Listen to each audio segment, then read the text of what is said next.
يا أيها الذين آمنوا إذا نودي للصلاة من يوم الجمعة فاسعوا إلى ذكر الله. الحمد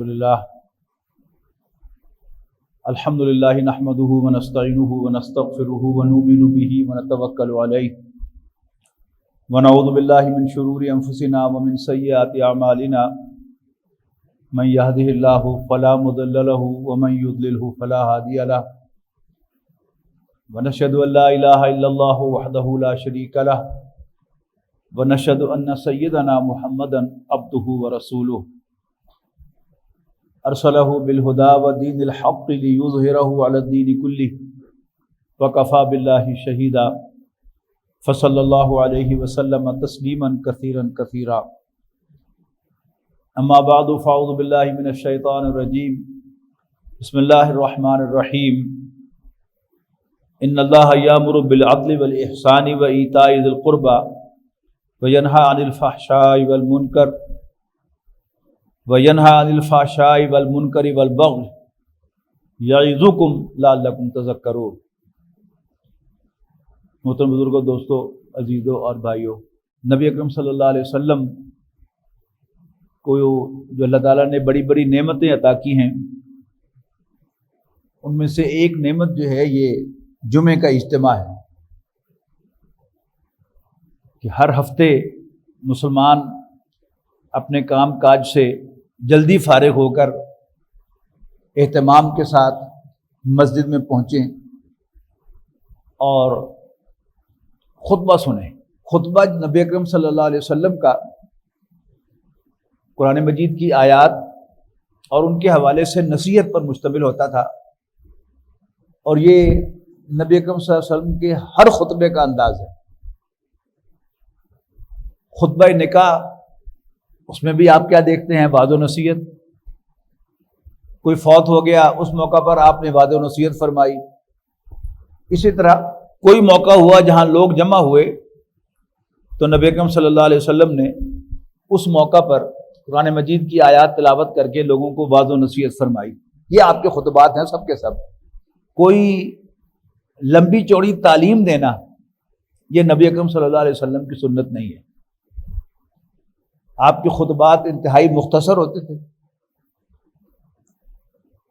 اور اکثر و بیشتر 1 پوائنٹ ایجنڈا، اور وہ کیا ہوتا تھا؟ اللہ سے ڈرو۔ نبی اکرم صلی اللہ علیہ وسلم نے جو عظیم تبدیلی برپا کی اس زمین پر، وہ 21 سال پر پھیلی ہوئی ہے۔ فتح مکہ کے بعد بھی 2 سال شامل کر لیں تو وہ 23 سالوں پر مشتمل ہے ٹوٹل۔ لیکن ان 23 سالوں میں نبی اکرم صلی اللہ علیہ وسلم مختلف قدم اٹھاتے ہوئے نظر آتے ہیں، اور اکثر و بیشتر اگر ان معاملات کو علیحدہ علیحدہ دیکھا جائے تو اس میں کانٹرڈکشن نظر آتی ہیں۔ مثال کے طور پر نبی اکرم صلی اللہ علیہ وسلم کے بارے میں ایک عام مصرع ہے کہ سلام اس پر کہ جس نے گالیاں سن کر دعائیں دی۔ نبی اکرم صلی اللہ علیہ وسلم نے اپنے ساتھیوں کو اپنے دفاع میں بھی ہاتھ اٹھانے کی اجازت نہیں دی کہ تمہاری جان لے لی جائے، تمہاری کھال ادھیڑ دی جائے، تمہارے ہاتھ پاؤں کاٹ دیے جائیں، تمہیں دہکتے ہوئے انگاروں پر لٹا دیا جائے، تمہیں اوندے منہ پتھریلی زمین پر رسی باندھ پر گھسیٹا جائے تو بھی ہاتھ نہیں اٹھاؤ۔ حضرت یاسر رضی اللہ تعالیٰ عنہ یہ مکے کے رہنے والے نہیں تھے،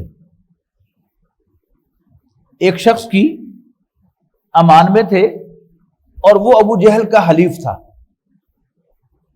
لہذا ابو جہل کو بھی ان پر ایکسیس حاصل تھی۔ تو مکے میں اس نے بڑی بے دردی سے سر عام ان کو قتل کیا۔ حضرت یاسر رضی اللہ تعالیٰ عنہ کو 4 اونٹوں کے ساتھ ان کے ہاتھ پاؤں باندھے، ایک اونٹ کے ساتھ ایک ہاتھ، دوسرے کے ساتھ دوسرا ہاتھ، تیسرے کے ساتھ ایک پاؤں، چوتھے کے ساتھ دوسرا پاؤں،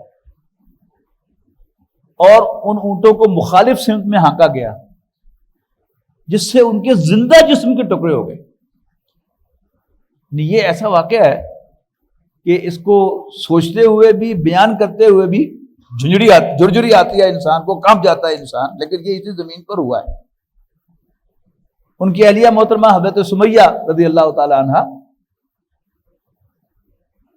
ان کے جسم کے نازک حصے میں خنجر مار کر شہید کیا۔ یہ سب کچھ ہوا اسی زمین پر، لیکن جب حضرت سمیہ اور حضرت یاسر پر یہ ظلم ڈھایا جا رہا تھا تو کوئی 30-35 افراد تو اس وقت تھے مسلمانوں کے وہاں پر، لیکن کوئی بیچ میں نہیں آیا۔ کیا وہ معاذ اللہ بے غیرت تھے کہ ان کا ایک بھائی بے دردی سے قتل کیا جا رہا ہے، ان کی ایک بہن بے دردی سے قتل کی جا رہی ہے؟ نہیں، ہرگز وہ بے غیرت نہیں تھے۔ نبی اکرم صلی اللہ علیہ وسلم کی طرف سے انہیں اجازت نہیں تھی، اور وہ ڈسپلن میں تھے۔ جب بھی آپ نے کوئی کام کرنا ہے، کاروبار بھی چلانا ہے، اس کے لیے بھی ڈسپلن چاہیے۔ اگر کاروبار میں شریک پارٹنرز اور اس کے کارندے سب اپنی اپنی مرضی کریں تو پھر ایک بھیلے کا کاروبار بھی نہیں ہو سکتا۔ تو اطاعت سب سے اہم چیز تھی، اور نبی اکرم صلی اللہ علیہ وسلم کا حکم تھا کہ اپنے دفاع میں بھی ہاتھ نہ اٹھاؤ۔ دوسری طرف ہم دیکھتے ہیں کہ نبی اکرم صلی اللہ علیہ وسلم تلوار لے کر میدان میں بھی آئے، آپ نے قریش کو للکارا ہے، آپ نے یہودیوں کے قبیلوں کے خلاف ایکشن لیا ہے جب انہوں نے اس میثاق مدینہ کی خلاف ورزی کی ہے، تو نبی اکرم صلی اللہ علیہ وسلم نے ان کے خلاف ایکشن لیا ہے۔ تو یہ کیا ہے؟ بظاہر کنٹراڈکشن ہے، لیکن اگر ہم اس کو ایک براڈ اسپیکٹرم میں دیکھیں، حضور صلی اللہ علیہ وسلم کی پوری زندگی اس میں فٹ کریں گے تو مقصد کیا تھا؟ اللہ کے دین کا غلبہ۔ اس غلبے سے حاصل کیا کرنا تھا؟ عدل و انصاف، ظلم کا خاتمہ۔ تو وہ سب جو ہے اس کے مطابق نظر آتے ہیں کہ آپ نے ہر کام موقع و محل کے مطابق کیا۔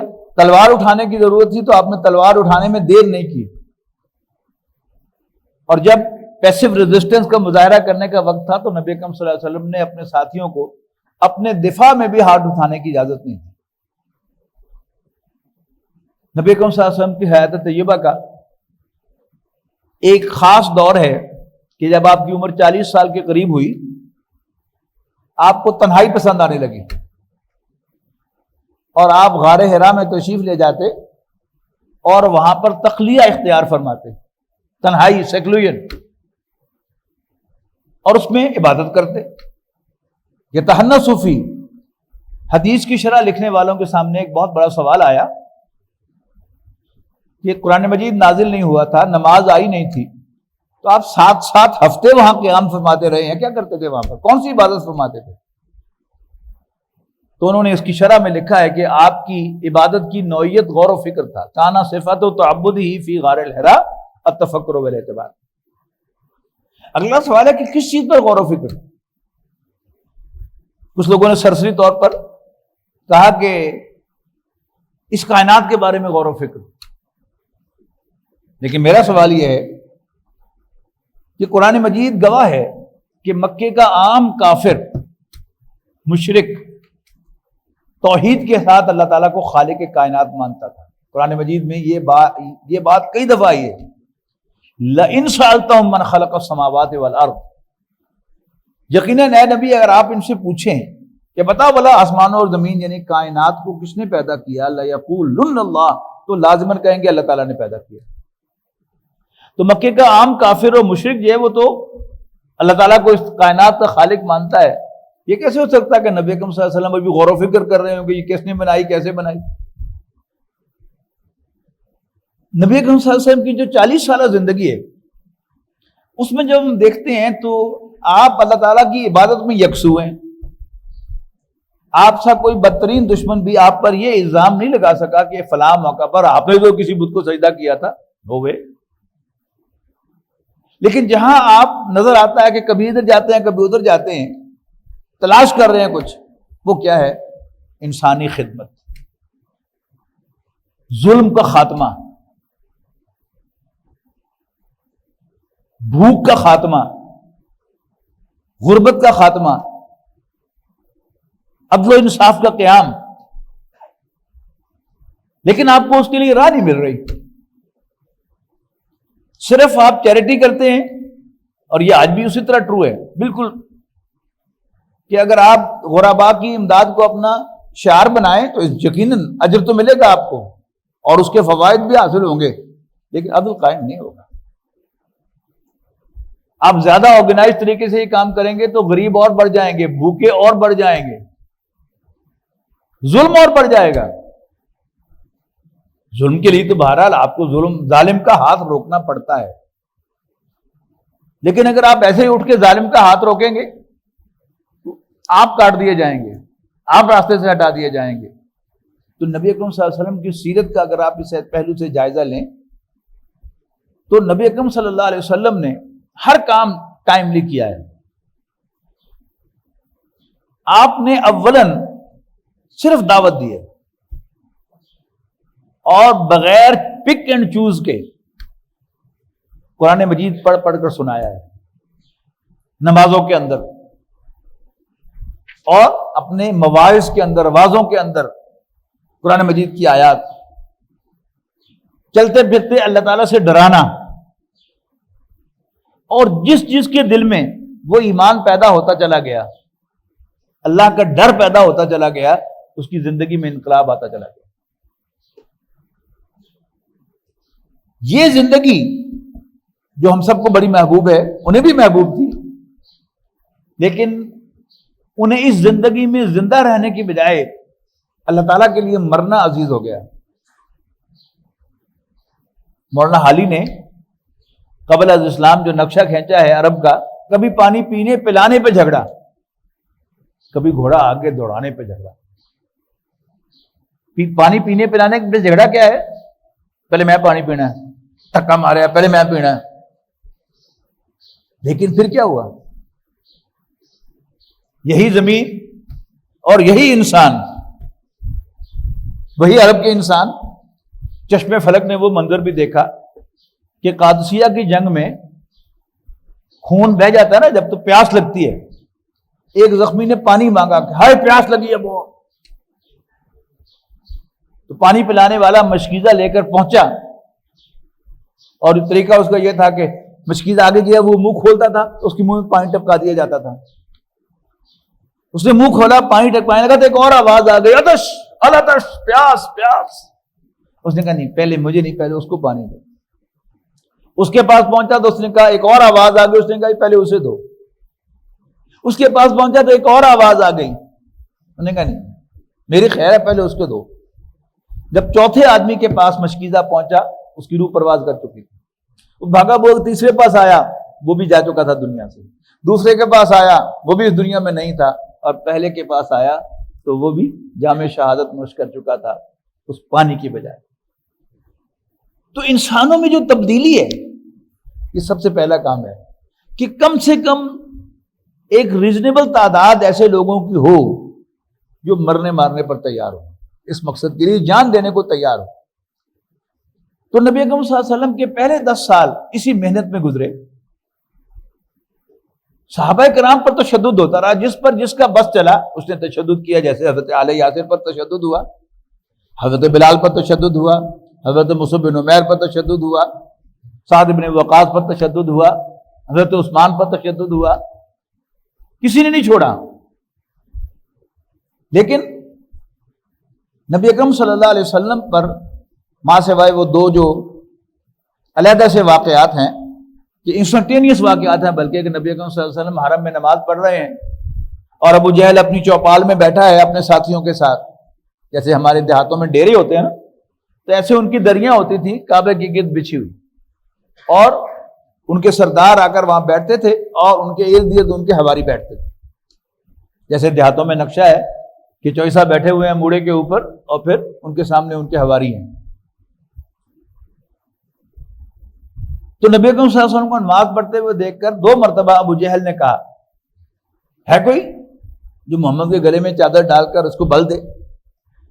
عبداللہ بن ابی معیط ایک بدبخت تھا, اس نے کہا میں کرتا ہوں. اٹھ کے گیا اور کام کر دیا, جس سے نبی اکرم صلی اللہ علیہ وسلم کی آنکھیں ابلائیں.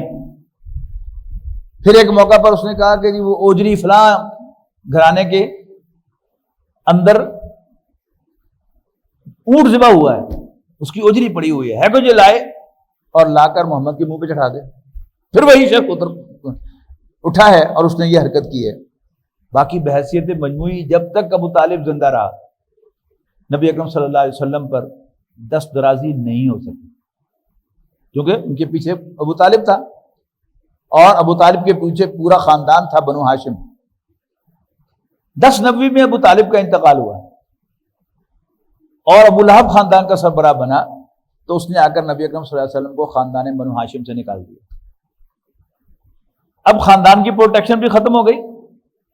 اس موقع پر آپ طائف تشریف لے گئے, کئی دفعہ بیان کر چکا ہوں, میں مختصر کر رہا ہوں. وہاں جو کچھ ہوا آپ کو معلوم ہے. آپ واپس تشریف لائے ہیں مکہ مکرمہ, ایک مشرک کی پناہ لے کر آپ مکہ مکرمہ میں داخل ہوئے ہیں, مطعم بن عدی کی پناہ لے کر, اور پھر مزید 2 سال آپ کے گزرے ہیں. لیکن اسی دوران اللہ تعالیٰ نے ایک اور بندوبست کیا ہے. مدینے کی کھڑکی کھلی ہے, وہاں سے آئے ہوئے 5 افراد سے آپ نے رات کے اندھیرے میں ملاقات فرمائی ہے. وہ ایمان لائے ہیں. اگلے سال 12 افراد آئے ہیں, بیعت عقبہ اولیٰ ہوئی ہے. اس سے اگلے سال 75 افراد آئے ہیں, بیعت عقبہ ثانیہ ہوئی ہے, اور معاہدہ ہوا ہے نبی اکرم صلی اللہ علیہ وسلم اور اوس و خزرج کے درمیان. اللہ کے رسول آپ ہمارے پاس تشریف لے آئیں, آپ کے خاندان والوں نے آپ کو ڈس اون کر دیا ہے, آپ ہمارے پاس تشریف لے آئیں, ہم ایسے ہی آپ کی حفاظت کریں گے جیسے اپنے خاندان میں پیدا ہونے والے بچوں کی حفاظت کرتے ہیں. آپ نے وہ پیشکش قبول فرما لی. ساتھیوں نے آرگنائز کیا اور 12 نقیب ان میں مقرر کیا, اور بیعت لی, ان کی اطاعت کی. جیسے میں نے آغاز میں کہا نا, بیعت اطاعت کہ تم یہ میرے مقرر کرتے ہوئے جو افراد ہو 12 افراد, ان کی اطاعت کرو گے, ان کا کہنا مانو. اور پھر 3 ماہ کے بعد ربیع الاول میں آپ مدینہ منورہ تشریف لے گئے, اور اس کے 7.5 سال کے بعد مکہ مکرمہ فتح ہو. یہ کیا ہے؟ ایک خاص اسٹریٹجی. اللہ تعالیٰ کو الیکشن کا راستہ بھی خوب معلوم تھا. اللہ تعالیٰ تو عالم الکل ہے نا, لیکن اللہ تعالیٰ نے نبی اکرم صلی اللہ علیہ وسلم کو الیکشن کے راستے پر نہیں ڈالا. اور الیکشن ہوتا بھی صحیح تو آپ جانتے ہیں کیا ہوتا. ایک طریقہ کار بتایا نبی اکرم صلی اللہ علیہ وسلم کو. اگر آپ واقعی یہ جو کہا ان اللہ یامر بالعدل والاحسان, کہ اللہ تعالیٰ عدل و احسان کا حکم دیتا ہے, عدل قائم کرنا چاہتے ہیں تو گراس روٹ لیول سے کوئی آپ کو اٹھانا پڑے گا, اس کے بغیر آپ نہیں کر سکتے. اللہ تعالیٰ تو معجزہ کر سکتا ہے, لیکن اگر اللہ تعالیٰ نے اپنے پیغمبر کو مشکل حالات میں سے گزار کر کامیابی دلائی ہے تو شاید کوئی اور ڈیزرو نہیں کرتا کہ اللہ تعالیٰ اس کو کوئی آسان راستہ بتائے. نبی اکرم صلی اللہ علیہ وسلم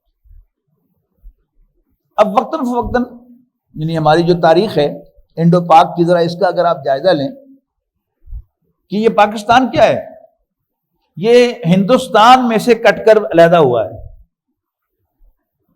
ہندوستان ہندوؤں کا ملک ہے, ہندوستان, اور ہم سب کون ہیں؟ ماں سوائے ہم میں سے جو کرشی النسل ہیں, قریشی, ہاشمی, صدیقی, فاروقی, جو سعودی عرب سے مائگریٹ ہو کے آئے ہیں یا کہیں اور سے مائگریٹ ہو کے آئے ہیں, باقی ہم سب کے سب انہی ہندوؤں کی اولاد ہیں. کافر ہندی ہوں میں, دیکھ میرا ذوق و شوق, لب پر سلام و درود, دل میں سلام و درود. پاکستان کی کوئی ہسٹری نہیں ہے, یعنی کل اس کی عمر کیا ہے 75 سال, اس سے زیادہ اس کی عمر نہیں ہے, اور اس سے پہلے اس کا نام بھی نہیں ہے. دنیا میں جو ملک ہوتے ہیں ان کی ایک تاریخ ہوتی ہے. چائنا, اس کی ایک تاریخ ہے, ہندوستان کی ایک تاریخ ہے. اسی طرح فرانس, جرمنی, اٹلی, یہ سب کے سب کیا ہیں؟ یہ ایک تاریخی حیثیت رکھتے ہیں، ایک پاکستان کی کوئی تاریخ نہیں۔ پھر ممالک کے درمیان باؤنڈریز جو ہوتی ہیں وہ نیچرل ہوتی ہیں، کوئی دریا، کوئی سمندر، کوئی پہاڑ، یا کچھ بھی نہیں، یعنی کاغذوں پر بنایا ہوا ملک کہ یہ تحصیل ادھر، یہ تحصیل ادھر، یہ ضلع ادھر، یہ ضلع ادھر۔ پھر یہ کہ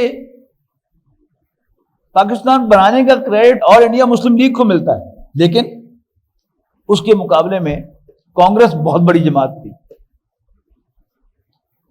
کانگریس کا لیڈر گاندھی بہت بڑا لیڈر تھا، وہ باقاعدہ مارے کھا کے لیڈر بنا ہوا تھا۔ اس کو ساؤتھ افریقہ میں چلتی گاڑی میں سے دھکا دیا گیا تھا ڈسکریمنیشن کی بنیاد پر کہ یہ گورا نہیں ہے۔ وکیل تھا، پیسے تھے، فرسٹ کلاس میں بیٹھ گیا، لیکن وہاں گورا آیا، اس نے باقاعدہ نیچے پھینک دیا اس کو۔ یہیں سے پھر وہ باقاعدہ گاندھی کے اندر یہ پیدا ہوئی چیز کہ نہیں، ہمیں آزادی حاصل کرنی ہے گوروں سے۔ بہرحال ان کی تاریخ کو بیان کرنا میرا مقصد نہیں ہے۔ قائد اعظم جن کو کریڈٹ جاتا ہے پاکستان بنانے کا مسلم لیگ کے صدر کی حیثیت سے، ان کو اگر آپ دیکھیں تو یہ اوریجنلی کانگریس کے رکن تھے، لیکن جب کانگریس کے اندر انہوں نے دیکھا کہ وہ تو کہنے کو انڈین نیشنل کانگریس ہے لیکن حقیقت میں ہندوؤں کی جماعت ہے، تو یہ مایوس ہو گئے سیاست سے اور برطانیہ چلے گئے۔ برطانیہ میں یعنی دو فیکٹرز ہیں، ایک روحانی فیکٹر ہے جو اب سوشل میڈیا پر کافی ہمارے سامنے آیا ہے کہ نبی اکرم صلی اللہ علیہ وسلم کی زیارت خواب میں ہوئی جناح صاحب کو، اور پھر انہوں نے کہا کہ تم جاؤ۔ اور دوسرا جو سرفیس پر ہمیں نظر آتا ہے وہ علامہ اقبال کا ایک خاص مقام ہے، اور وہ بھی بڑا یونیک ہے۔ یعنی ہم دیکھ رہے ہیں اپنے ملک کے اندر یہ سیاست تو روز ہمارے سامنے ہی ہے، سارے تماشے اب جو ہو رہے ہیں وہ بھی ہمارے سامنے، جو کل ہوئے تھے وہ بھی ہمارے سامنے ہیں۔ یعنی جتنی کسی کی عمر ہے وہ دیکھ رہا ہے۔ یعنی پچھلے 50 سال سے تو مجھے بھی ہوش ہے اور میں دیکھ رہا ہوں۔ آپ مجھ سے جو بڑے ہیں ان کو اور پہلے کے واقعات بھی یاد ہوں گے، جو چھوٹے ہیں ان کو قریب کے واقعات ہوں گے۔ سیاست جو ہے یہ بھی ایک کام ہے، اور نبی اکرم صلی اللہ علیہ وسلم دنیا کے سب سے بڑے سیاستدان تھے۔ آپ جیسا اسٹیٹسمین کوئی پیدا نہیں ہوا، جیسے میں نے ابتدا میں کہا کہ آپ نے ہر کام صحیح وقت پر کیا، اس لیے کہ کاروبار میں بھی اور سیاست میں بھی اگر فیصلے بر وقت نہ کیے جائیں تو وہ بیکار ہوتے ہیں۔ کاروبار میں کس چیز کا کاروبار کرنا ہے، کب چیز خریدنی ہے، کب بیچنی ہے، یہ جو کب ہے یہ بڑا امپورٹنٹ ہوتا ہے۔ تو علامہ اقبال مسلم لیگ کے صدر تھے، اور 1930 کا جو ان کا خطبہ الہ آباد ہے وہ مسلم لیگ کے سالانہ اجلاس میں ان کا خطبہ صدارت ہے، جس میں انہوں نے یہ پیشین گوئی کی تھی کہ یہ تقدیر کا فیصلہ ہے کہ ہندوستان کے شمال مغرب میں ایک آزاد مسلم ریاست وجود میں آئے، اور یہ دیکھیے یہ وہی ریاست ہے، یہ ان کی ویژن ہے۔ اللہ تعالیٰ حکمت و دانائی جس کو چاہتا ہے دیتا ہے، سورہ بقرہ میں ہے یؤتی الحکمت من یشاء، اللہ تعالیٰ جس کو چاہتا ہے حکمت عطا فرماتا ہے، دانائی سے نوازتا ہے۔ وَمَن یؤت الحکمت فقد اوتی خیرا کثیرا، اور جس کو حکمت دانائی عطا کر دی گئی اس کو تو ہائیسٹ گڈ، سب سے بڑا خیر عطا کر دیا گیا۔ تو علامہ اقبال بہرحال حکیم الامت ہمیں کہتے ہیں، بالکل صحیح کہتے ہیں کہ انہوں نے امت کی جو زبوں حالی تھی، ان پر جو برا وقت تھا اس کو بھی دیکھا، پہچانا، پھر ڈائگنوز کیا کہ یہ کیوں ہے، اور پھر ہندوستان کی حد تک انہیں اس کا سولوشن بھی بتایا۔ پاکستان کے بارے میں جو سیکولر ذہن کے لوگ ہیں وہ اسی بات کی رٹ لگاتے ہیں، آج سے نہیں ہمیشہ سے، کہ پاکستان معاشی بنیادوں پر بنا تھا۔ ہمارے پہلے پرائم منسٹر لیاقت علی خان مرحوم، انہوں نے بھی جب ان کو پی ایچ ڈی کی ڈگری دی گئی کینسس یونیورسٹی میں، اس میں جو انہوں نے خطاب کیا انہوں نے یہی کہا کہ پاکستان جو ہے اس کو بہت سے مسائل ہیں، اور کلچر کا بھی ذکر کیا، معاش کا بھی ذکر کیا کہ ہندوستان میں رہتے ہوئے ہمارا کلچر جو ہے وہ بھی دب جانا تھا اور ہماری معیشت بھی تباہ ہو جانی تھی. لیکن علامہ اقبال کا موقف کیا ہے؟ اسلام کی بنیاد. اس ادارے کے بانی محترم ڈاکٹر اسرار احمد صاحب رحمہ اللہ تعالی، ان کا تجزیہ یہ تھا کہ پاکستان کی بنیاد کیا ہے، اکنامک ہے یا اسلامک ہے. اس پر ان کی بڑی خوبصورت کتاب ہے استحکام پاکستان، جن کو بھی موقع ملے ضرور پڑھیے. اس میں انہوں نے کہا ہے کہ 3 سطحیں ہیں. جس طرح پانی کی 3 سطحیں ہوتی ہیں، ایک تو ندی نالے دریا ہوتے ہیں کہ جو سرفیس پر پانی بہ رہا ہے. پھر ایک پانی وہ ہوتا ہے کہ جو پہلے 20 فٹ پر ہوتا تھا، ہینڈ پمپ سے نکالا جاتا تھا، اب وہ بھی فیصل آباد میں آپ کو معلوم ہے کہ 100 فٹ سے بھی زیادہ نیچے چلا گیا. یہ دوسری طے ہے پانی کی. اور پھر تیسری طے جو ٹیوب ویل سے پانی 200-250 فٹ سے نکالا جاتا ہے، وہ پانی ہے. تو پاکستان کا جب ہم انالیسس کرتے ہیں کہ پاکستان اسلام کے نام پر بنا یا معاشی مسائل کے لیے بنا، تو ڈاکٹر صاحب فرماتے ہیں کہ اس کی 3 سطحیں ہیں. یعنی جو سامنے ہے وہ کیا ہے؟ پاکستان کا مطلب کیا؟ لا الہ الا اللہ. پاکستان کا مطلب کیا؟ لا الہ الا اللہ. کہ پاکستان اسلام کے نام پر وجود میں آیا ہے. لیکن ذرا گہرائی میں اتر کے دیکھتے ہیں تو وہاں کیا تھا؟ وہاں معاشی مسئلہ تھا کہ جس جگہ پر یعنی مسلمان تعلیم میں ہندو سے پیچھے تھا، یعنی ابتداءً مسلمانوں نے رجسٹ کیا کہ ہم نے انگریزی تعلیم حاصل نہیں کرنی. یہ تو سر سید احمد خان مرحوم کی کوششوں سے مسلمان آمادہ ہوئے کہ وہ تعلیم حاصل کریں. لہذا کئی سال کا گیپ ہو گیا ہندو اور مسلمان کی تعلیم میں، اور ساری سروسز جو تھیں وزارت تعلیم کی بنیاد پر ملنی تھی، تو مسلمان ہندوؤں سے پیچھے رہ گئے. اب دیکھنے میں کیا آیا کہ اگر کسی ادارے کا سربراہ ڈائریکٹر ہندو ہے تو چپڑاسی کی پوسٹ بھی نکلتی ہے، پی این کی پوسٹ بھی، تو وہ کوشش کرتا ہے کہ یہ ایک بھی پوسٹ مسلمان نہ لے جائے بلکہ ہندو ہی کو میں اپوائنٹ کروں. اور کوئی کاروباری ہے، آڑتی ہے سے، اور اسے پلے دار کی ضرورت ہے، وہ نکل کے دیکھے گا سامنے مسلمان نظر آ رہے ہیں، ان کو آواز نہیں دے گا، ڈھونڈے گا کہ کوئی ہندو پلے دار ملے، مزدور ملے تو میں اس کو آواز دوں تاکہ یہ ٹکا جو ہے، یہ 2 پیسے جو ہیں، یہ بھی کوئی مسلمان نہ لے جائے. لہذا اس سطح پر جو عام مسلمان تھے جن کا ہندوؤں کے ساتھ واسطہ پڑتا تھا، یہ میری مراد کیا ہے اس سے وہ سمجھ لیجیے. ایک ہے مسلمان لیڈرز، علماء، ان کو ہندوؤں سے کوئی سروکار نہیں تھا. مدارس کے، مساجد کے چندے وہ مسلمانوں سے آتے تھے، ہندوؤں سے کے ساتھ کوئی واسطہ ہی نہیں تھا.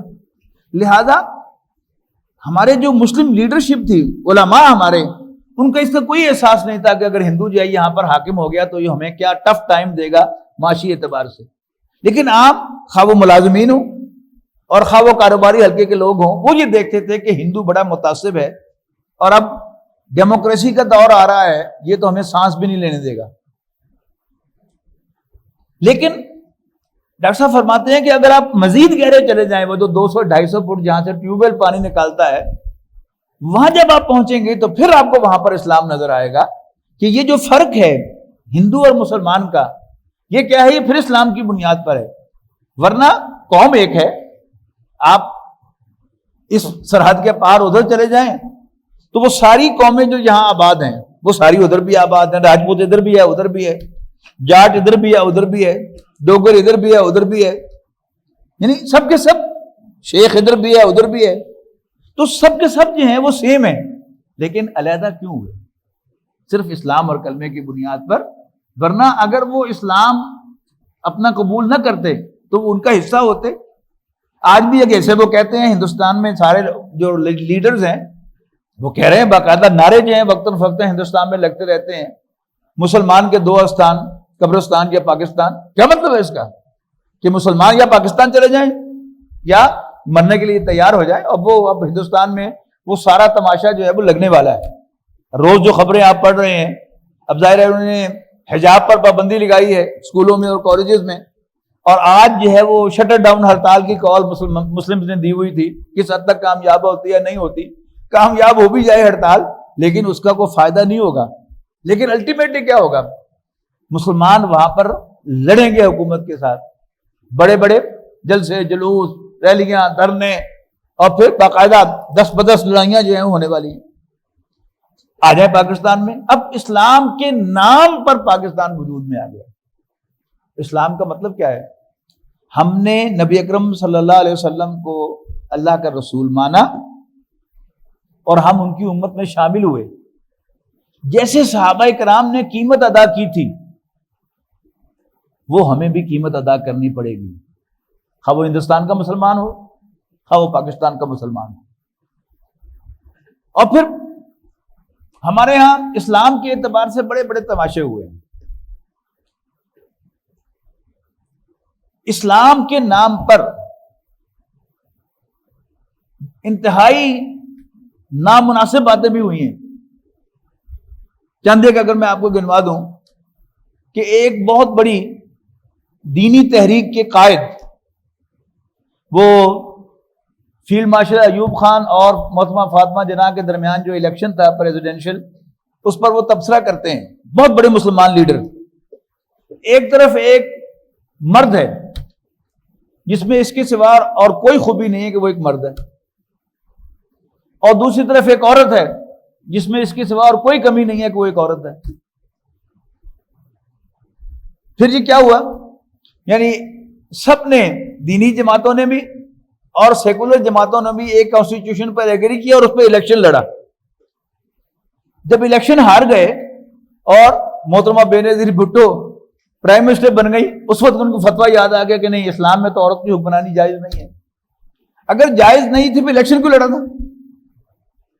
یہ تو جیسے بچے روند مارتے ہیں نا کہ جب ہار گئے تو پھر کہا کہ نہیں ایسے نہیں ایسے. تو یہ تو سارا روند ہے. تو یہ تماشے جو ہیں آپ کو وقتاً فوقتاً نظر آتے رہیں گے. اور اب جو اس وقت اسلام آباد میں تماشا ہو رہا ہے، اللہ تعالیٰ کرے کہ اس ملک کی خیر ہو. اس وقت جو ہو رہا ہے وہ تو بالکل خانہ جنگی تیار ہے کہ سندھ حکومت کے جو اسپیشل سروسز کے کمانڈوز ہیں وہ سندھ ہاؤس کو گھیرے میں لے کے بیٹھے ہوئے ہیں، اور ادھر سے گورنمنٹ جو ہے وہ اپنی ریٹ جو ہے وہ قائم کرنے کے چکر میں ہے. اور اگر یہ دونوں اڑے رہے تو اسلام آباد میں کتنا کچھ تو خون ہوگا اس کا ہمیں کوئی اندازہ نہیں. اس کے لیے تو ہمیں اللہ تعالیٰ سے دعا بھی کرنی چاہیے اور ہمیں اس کی ایک دوسرے کو تلقین بھی کرنی چاہیے کہ یہ دن ہم کیوں دیکھ رہے ہیں. یہ دن اس لیے نہ ہمیں دیکھنے پڑ رہے ہیں کہ یہ ملک ہم نے حاصل کیا تھا اسلام کے لیے. پاکستان کا مطلب کیا؟ لا الہ الا اللہ. تو یہاں پر اسلام کی حکمرانی قائم ہونی چاہیے تھی، کی جانی چاہیے تھی، جو ہم نے نہیں کی. اب اسلام کی حکمرانی کا مطلب کیا ہے؟ اسلام کی حکمرانی کا مطلب مولویوں کی حکمرانی نہیں ہے، یہ یاد رکھیے گا. اسلام کے اصولوں کی حکمرانی. وہ جو اقبال نے کہا تھا نا، اسلام کے اخوت و حریت اور مساوات کے جو معیارات ہیں ان کے مطابق حکومت. اسی الہی خطبہ الہ آباد میں انہوں نے کہا تھا کہ اگر ایسا ہو گیا ہندوستان کے شمال مغرب میں وہ حکومت قائم ہو گئی تو ہمیں موقع ملے گا کہ مسلم امپیریلزم کے دور میں جو اسلام کے چہرہ روشن پر بدنما داغ آ گئے تھے، یعنی آپ پرانی جو حکومتیں ہیں ان کو دیکھ لیں اور پھر اسلام کے تحت وہی جاگیرداری نظام اور وہی بادشاہتیں اور محلات میں وہی کچھ ہو گئے جو پہلے ہوتا تھا، تو یہ کون سا اسلام ہے یہ؟ تو اسلام پر یہ بدنما داغ جو آئے تھے ہمیں ان کو دھونے کا موقع ملے گا، اور ہمیں موقع ملے گا کہ ہم اسلام کے اصول اخوت و حریت و مساوات کی بنیاد پر دنیا کو دکھا سکے کہ یہ ہوتا ہے اسلام. وہ تو ہم نے کیا نہیں. اب جب ہم نے وہ نہیں کیا تو پھر وہی کچھ ہوگا جو آج ہمیں نظر آ رہا ہے. دونوں طرف دیکھ لیں، یعنی ساری جو ہماری پارٹیاں ہیں وہ علمبردار علم کس کا اٹھائے ہوئے ہیں؟ جمہوریت کا. لیکن 4 سال پہلے جب عمران خان صاحب نے دھرنا دیا ہوا تھا تو ان کی تقریر کیا ہوتی تھی کہ بس امپائر کی انگلی اٹھنے والی ہے. وہ امپائر کون تھا؟ فوج تھی. کسے نہیں پتا. اور پھر اب جو ہے یہ ساری اپوزیشن جو ہے یہ کیا ہے؟ میاں نواز شریف صاحب جو کہہ رہے ہیں کہ اس کو چیف آف آرمی اسٹاف کو اور ISI کے ڈائریکٹر جنرل کو کہ تم سے پوچھا جائے گا. وہ کیسے سیاستدان ہو تم؟ اور اب جو کچھ ہو رہا ہے اللہ ہی پناہ دے اس سے۔ تو اصل میں حکمرانی اخوت، حریت اور مساوات کی بنیاد پر عدل و انصاف کی حکمرانی ہونی چاہیے، جو کہ ہم نے نہیں کی۔ اور اب بھی اللہ کو بھی یہ نبی اکرم صلی اللہ علیہ وسلم کی جو احادیث ہیں ان میں جو پیشین گوئیاں ہیں ان کو دیکھ لیں کہ یہ ہونا ہے اس زمین پر۔ اور پاکستان کی ایک خاص حیثیت ہے کہ پاکستان جغرافیائی اعتبار سے ایک ایسے مقام پر ہے کہ ساری دنیا کو اس کی ضرورت ہے۔ چائنا کو اس کی ضرورت ہے، روس کو اس کی ضرورت ہے، امریکہ کو اس کی ضرورت ہے۔ وہ ایک سینیٹر نے بیان دیا تھا کہ یہ بڑی عجیب بات ہے کہ جب بھی ہم پاکستان کے خلاف کوئی ایکشن لینے لگتے ہیں تو ہمیں پاکستان کی ضرورت پڑ جاتی ہے۔ اور آپ دیکھ رہے ہیں اخبارات میں، ٹی وی پر، کہ امریکہ بھی یعنی اتنے سال ہو گئے وہ ہمارے F-16 کے پرزے اور وہ روکے ہوئے تھے اور وہ ریلیز کیے ہیں کس کے لیے؟ اب ضرورت ہے انہیں، چائنا کو بھی ضرورت ہے، روس کو بھی ضرورت ہے۔ تو اللہ تعالیٰ نے پاکستان کو ایک بڑا یونیک جغرافیکل مقام دیا ہے، لیکن ہم نے اس سے فائدہ نہیں اٹھایا، اور شاید مجموعی طور پر ہم اس کو فائدہ اٹھانے کے چکر میں بھی نہیں۔ اور اگر کوئی اللہ کا بندہ ایسا کرتا ہی ہے، اب اپنی سیاست کی وجہ سے اس کی مخالفت کر رہے ہیں۔ ڈاکٹر سارمہ رحمہ اللہ، میں تو ظاہر ہے ان کا قریبی ساتھی رہا ہوں، میں بتا رہا ہوں آپ کو کہ انہوں نے آج سے شاید 25-30 سال پہلے یہ بات کہی تھی کہ پاکستان کو امریکہ کی بجائے روس کے ساتھ اپنے تعلقات مضبوط کرنے چاہیے۔ ان کی ویژن تھی، اس وقت جب وہ بیان دیتے تھے تو خود ہمارے ساتھیوں کے اندر سے مخالفت ہوتی کہ آپ یہ کیا بیان دے دیتے ہیں، لیکن وہ اپنی باتوں میں بڑے پکے تھے، یعنی وہ کسی کے پریشر میں آ کر جو ہے وہ اپنی رائے نہیں بدلا کرتے تھے۔ میں گواہ ہوں اس چیز کا۔ اب ان کی جو 30 سال پرانی ہم وہ کلپس دیکھتے ہیں تو معلوم ہوتا ہے کہ پتہ نہیں وہ زندہ ہی ہیں شاید، جو آج کی اس پوری سچویشن کو دیکھ کر وہ کامنٹ کر رہے ہیں، حالانکہ وہ کوئی 25 سال پرانا کلپ ہے، خطاب ہے، کوئی 30 سال پرانا خطاب ہے، کوئی 20 سال پرانا خطاب ہے، یہ سب ہے۔ اللہ تعالیٰ جس کو سمجھ دیتا ہے، یہ اس میں انسان کی محنت کو کوئی دخل نہیں دیتا، کوئی دخل نہیں ہوتا۔ یہ علم جو ہے یہ PhD سے حاصل نہیں ہوتا، یہ اللہ تعالیٰ جو ہے جس پر اپنی عنایت کرے، جیسا میں نے علامہ اقبال کے بارے میں کہا، تو ڈاکٹر صاحب بھی اللہ کے فضل و کرم سے وہ ایک ویژنری آدمی تھے، اللہ تعالیٰ نے ان کو بصیرت عطا کی تھی، تو ان کی بہت پہلے سے یہ رائے تھی کہ پاکستان کو روس کے ساتھ اپنا تعلق یا اس کو مضبوط کرنا چاہیے امریکہ کی بجائے۔ اور ویسے بھی امریکہ جو ہے وہ تو دھوکہ دینے کا اسپیشلسٹ ہے، یعنی پاکستان کو جب بھی ضرورت پڑی تو بس آ رہے ہیں آتے ہی رہ گئے اور پاکستان کو پریشانی کا سامنا کرنا پڑا۔ اور اب اپنے اتحادی جو اس کی یورپینز ہیں ان کے ساتھ وہ یہی معاملہ کر رہا ہے کہ وہ نیٹو جو بنایا تھا اس میں سارے یورپینز کو ساتھ اکٹھا کر لیا، ان کی فوجیں افغانستان میں بھی لے کے آ گیا تھا امریکہ اپنے مقصد کو حاصل کرنے کے لیے، لیکن اب یورپین کی مدد کو نہیں آیا، حالانکہ انہیں امریکہ کو یوکرائن کی مدد کے لیے آنا چاہیے تھا، وہ نہیں آیا۔ یہ اصل میں بصیرت کی باتیں ہیں کہ جو لیکن جب یہ عمران خان صاحب تشریف لائے تھے بطور پرائم منسٹر تو انہوں نے آتے ہی کہا تھا کہ جی میں ریاست مدینہ بناؤں گا۔ تنظیم اسلامی نے، ہماری جماعت نے، جس کا میں ایک ادنا کارکن ہوں، یہ ایک مہم چلائی تھی پبلک اویئرنیس پیدا کرنے کے لیے کہ ریاست مدینہ ہوتی کیا ہے۔ اس میں میرا آپ کو نیٹ پہ مل جائے گا، ریاست مدینہ شیخوپورہ ایڈریس میرے نام سے YouTube پہ دیکھیے گا۔ اس میں نے اس وقت کہا تھا کہ پہلی بات تو یہ ہے کہ عام طور پر جب خان صاحب ذکر کرتے ہیں ریاست مدینہ کا تو صرف وہ جو سوشل جسٹس ہے اس کا ذکر کرتے ہیں، اسلام کا ذکر نہیں کرتے۔ اور مدینہ کی ریاست بھی اسلامی ریاست فتح مکہ کے بعد بنی تھی، اس سے پہلے وہ میں نے دلائل دی ہیں اس میں، اور دلائل بھی ڈاکٹر صاحب سے سنے ہوئے ہیں سارے، کوئی میرا اس میں اپنا کوئی کمال نہیں ہے، کہ اس سے پہلے وہ ایک نبی اکرم صلی اللہ علیہ وسلم کو اللہ تعالیٰ نے ایک دارالسلام عطا کیا تھا، یعنی مکہ مکرمہ میں جو جانوں کو خطرہ تھا اور جو تشدد ہو رہا تھا اس سے اللہ تعالیٰ نے نجات دی اور ایک امن کی جگہ عطا فرما دی۔ لیکن اسلام نافذ ہوا تھا وہاں فتح مکہ کے بعد، وہاں پہ نبی اکرم صلی اللہ علیہ وسلم کی حیثیت وہ عرب کے پورے یعنی حکمران کی تھی، اس سے پہلے حکمران کی نہیں تھی۔ میثاق مدینہ کے نتیجے میں صرف آپس کے ڈسپیوٹ کے اندر حضور صلی اللہ علیہ وسلم کا فیصلہ فائنل ہوگا، لیکن حضور حکمران نہیں تھے۔ ہر قبیلہ انٹرنلی اٹونومس تھا، یہود کے سارے قبائل بھی اٹونومس تھے اور اوس اور خزرج بھی اٹونومس تھے، لیکن فتح مکہ کے بعد پہ اللہ تعالیٰ نے آپ کو حکمرانی عطا فرمائی۔ اب حضور صلی اللہ علیہ وسلم نے جیسا کہ میں نے ابتدا میں عرض کیا کہ یہ سارا گول کیسے اچیو کیا، راتوں رات اچیو نہیں کیا، یا الیکشن میں کامیاب ہو کر انہوں نے یہ گول اچیو نہیں کیا. وہ کیسے کیا؟ وہ ایک مسلسل جدوجہد کے ذریعے سے کیا، جس کا آغاز دعوت سے ہوا. فذکر بالقرآن، یہ سامنے آپ کی آیت لکھی ہوئی نا، یہ حضور صلی اللہ علیہ وسلم کے لیے اللہ تعالیٰ کا اسٹینڈنگ آرڈر تھا. فذکر بالقرآن من یخاف وعید. تو آپ قرآن مجید کے ذریعے سے ہر اس شخص کو نصیحت کرتے رہیں جو میری ڈانٹ سے ڈرتا ہو. تقویٰ یہ ہمارے دین کی روح ہے. خدا خوفی کے بغیر کچھ نہیں ہو سکتا. آپ گھر نہیں چلا سکتے خدا خوفی کے بغیر، آپ کوئی بزنس نہیں چلا سکتے خدا خوفی کے بغیر. ملک چلانا تو بہت دور کی بات ہے کہ جب تک کہ آپ کے پاس ایک ٹیم نہ ہو جو اللہ سے ڈرتی ہو، آپ خود بھی اللہ سے ڈرتے ہو، آپ کے پاس ٹیم بھی ہو جو اللہ سے ڈرتی ہو، تب تو کچھ حاصل ہو سکتا ہے. اگر یہ چیزیں نہیں ہیں تو حاصل نہیں ہو سکتا. دیکھ لیں آپ تماشا سارا،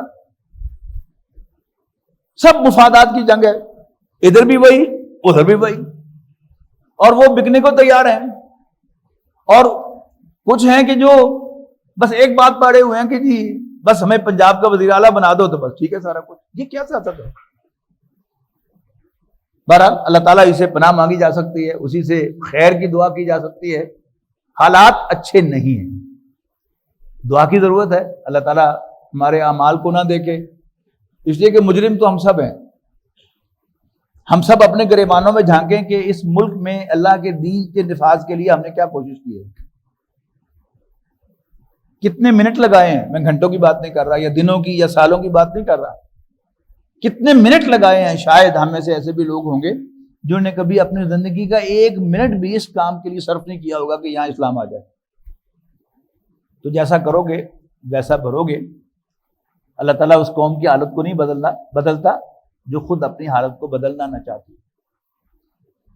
مہنگائی کے طوفان بھی آئیں گے، ظلم کے کوڑے بھی آئیں گے. ایک تو اللہ تعالیٰ کا وہ کوڑا ہے نا عذاب کا، اس سے پہلے ظالم حکمرانوں کے عذاب کے کوڑے بھی ہم پر برسیں گے. ہماری بہو بیٹیوں کی عزت بھی محفوظ نہیں ہوگی، ہمارے کاروبار اور ہمارے گھرانے بھی محفوظ نہیں ہوں گے اگر ہم خود نہ اٹھے اللہ کے دین کے قیام کے لیے، عدل و انصاف کے قیام کے لیے. اللہ تعالیٰ ہم سب کو اس کی ہمت اور توفیق عطا فرمائے. آخر دعوانا ان الحمدللہ رب العالمین.